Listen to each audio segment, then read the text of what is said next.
31শে জুলাই থেকে 2রা August Kolkata Netaji indoor স্টেডিয়ামে অনুষ্ঠিত হলো 10ম আন্তর্জাতিক ক্যারাটে প্রতিযোগিতা। এই প্রতিযোগিতায় সাফল্য পেল বাঁকুড়ার অমিত মার্শাল আর্টস একাডেমি। 7জন প্রতিযোগী কাতা ও কুমিতে বিভাগে অংশ নিয়ে জিতে নিলেন 1টি সোনা, 3টি রূপো, 6টি ব্রোঞ্জ। মোট 10টি পদক জিতে উচ্ছ্বসিত একাডেমির মুখ্য প্রশিক্ষক Amit কর্মোদক।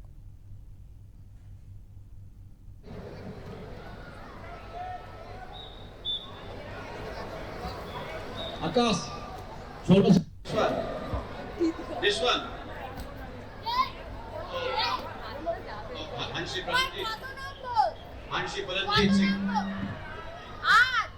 Which side is for you? It's the shot. Okay, thank you. Bharatiya Janata Party for the state of West Bengal and the member of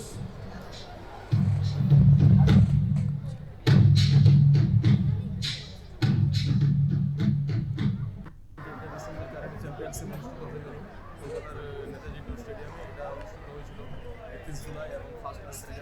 এখানে প্রতিযোগীরা প্রায় 7,000 পার্টিসিপেন্ট এখানে অংশগ্রহণ করেছিল। তো বাঁকুড়া ডিস্ট্রিক্ট থেকে থেকে 6জন এখানে পার্টিসিপেট করে, তার মধ্যে 1টি গোল্ড, 3টি সিলভার এবং 6টি ব্রোঞ্জ মেডেল তারা জয়লাভ করে। তাদের এই সাফল্য আমি খুবই আনন্দিত এবং আগামী দিনে আশা করছি তারা হচ্ছে